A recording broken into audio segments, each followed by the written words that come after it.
लोकसभेचा निकाल अखेर आता लागलेला आहे आणि एनडीएच्या बाजूने बहुमत आलं, पण 400 पारच्या घोषणेला ब्रेक लागला असून एनडीएला 300च्या आतच इंडिया आघाडीने रोखलाय। मात्र आता नितीश कुमार आणि चंद्रबाबू नायडूंकडे इंडिया आघाडीच्या नजरा लागल्यात, त्यामुळे आणखी उलटफेर करण्याचा प्रयत्न इंडिया आघाडीला असेल तर महाराष्ट्रामध्ये महाविकास आघाडीला मोठं यश मिळालं असून भाजपला जबर फटका बसलाय। पाहूयात।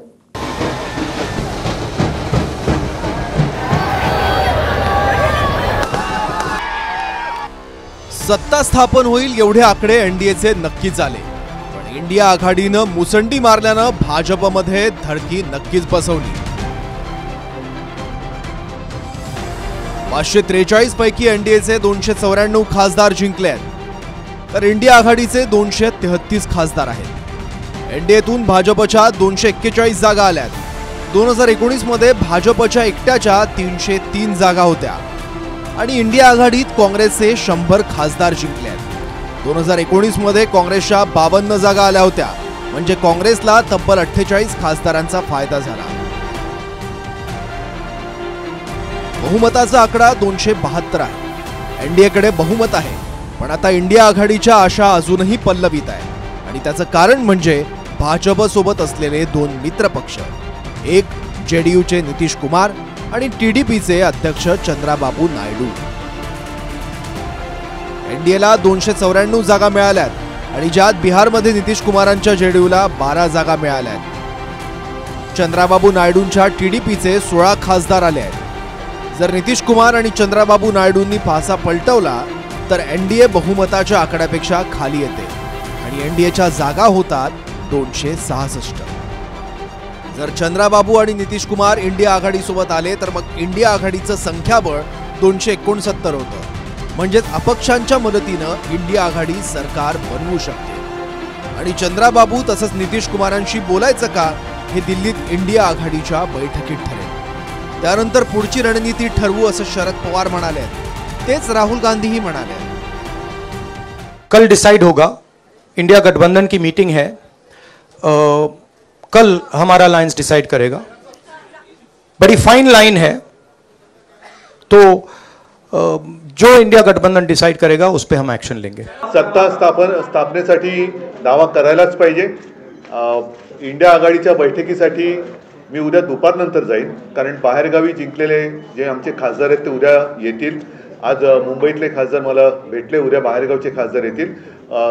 सर्वात आधी संजय राऊतजी तिकडे जातील, त्यांच्याबरोबर आपले मुंबईतले खासदार अनिल देसाई, अरविंद हेही असतील आणि दुपारनंतर संध्याकाळच्या वेळेला मी दिल्लीमध्ये पोहोचेन। उद्याची बैठक ही दिल्लीला आज संध्याकाळी ठरेल आणि ती झाली तर त्या बैठकीला माझी उपस्थिती असेल। या चर्चा करणं इतरांशी याबद्दलचं धोरण हे राष्ट्रीय पातळीवरचे आमचे सगळे सहकारी आहेत, त्यांच्याशी विचारविनिमय करून केलं जाईल। इंडिया आघाडीनं 230चा टप्पा गाठला, याचं खरं यश काँग्रेसच्या राहुल गांधींना आहे। आधी भारत जोडो यात्रा आणि नंतर न्याय यात्रेनं राहुल गांधी राज्यातल्या जनतेशी जोडले गेले। त्याचाच परिणाम लोकसभेच्या प्रचारातही दिसला। राहुल गांधींच्या सभा आणि रोड शोला तुडुंब गर्दी दिसली। ज्या उत्तर प्रदेशात भाजपनं 80 पैकी जवळपास 70 जागा जिंकण्याचा दावा केला होता, तिथं अखिलेश यादवांची सपा आणि काँग्रेसनं भाजपला 30 पर्यंत आणून ठेवलंय।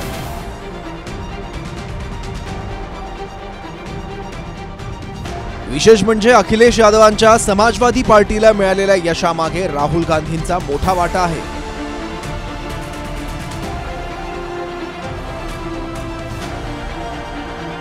मैं आपको इन्फॉर्मेशन दे रहा हूँ क्या चल रहा है देश में, दिल्ली से क्या चल रहा है। हाथ जोड़ने का कार्यक्रम चल रहा है, आपके पैर के भी हाथ लगाएंगे अभी आकर। लेकिन नरेंद्र मोदी हार गए हैं, तो नरेंद्र मोदी जी ने अब चुप बैठना चाहिए। देश ने और देश की जनता ने उनको पूरी तरह से नकार दिया है। तो क्या इंडिया अपने आप को भगवान मानने वाले एक नेता है, ये भगवान हार गए हैं, नकली भगवान हार गए हैं, और यहाँ की जो नकली संतान जिसने आपको कहा था उसने आपको हराया है। इकडे महाराष्ट्राचा विचार केला तर काँग्रेस मोठा पक्ष झालाय। महायुतीवर महाविकास आघाडीनं बाजी मारली। मिशन 45+ ची घोषणा देणारी भाजप 30चा आकडा सुद्धा गाठू शकलेली नाही। महाविकास आघाडीला 29 आणि महायुतीला 18 जागा मिळाल्या आहेत. काँग्रेस 13 जागांसह मोठा पक्ष झालाय. ठाकरे गट 9, शरद पवारांची राष्ट्रवादी 7 जागा जिंकली आहे आणि सांगलीत काँग्रेसचे बंडखोर अपक्ष खासदार विशाल पाटील जिंकले आहेत. महायुतीत भाजपला 10, शिंदे गटाला 7 जागा आणि अजित पवार गटाला अवघी 1 जागा मिळाली आहे. विशेष म्हणजे मुंबईचा गट ठाकरेंनी राखलाय तर भाजपनं अवघी 1 जागा जिंकली.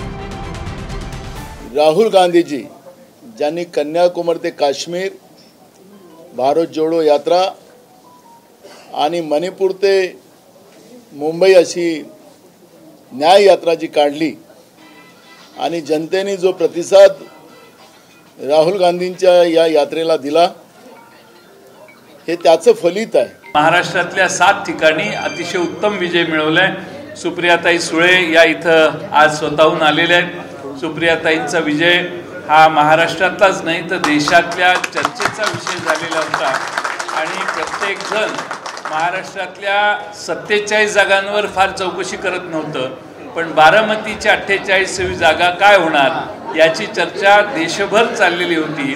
एका मुसंडीला कसं उत्तर देण्याची क्षमता आमच्यामध्ये आहे ना. अपघाती एखादी गोष्ट घडली ती कायम होत नाही.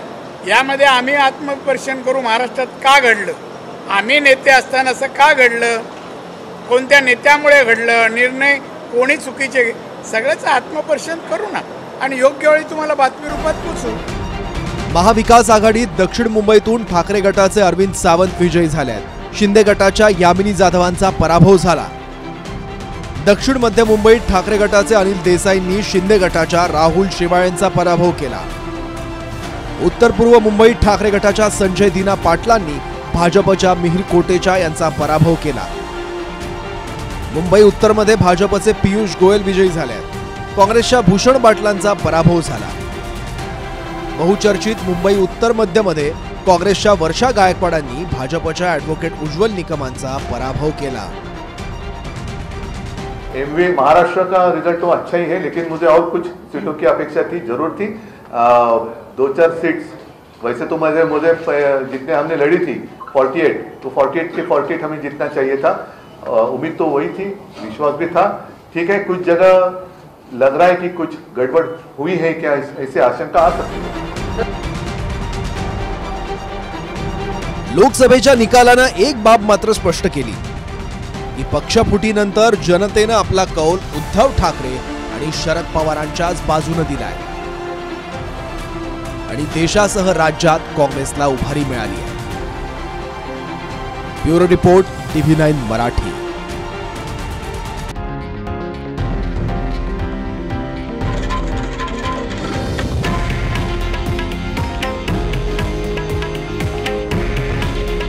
हे आहे देशातील नंबर 1 न्यूज नेटवर्क आणि आपण पाहत आहात TV9 मराठी. काळजी तुमची, हित महाराष्ट्राचं.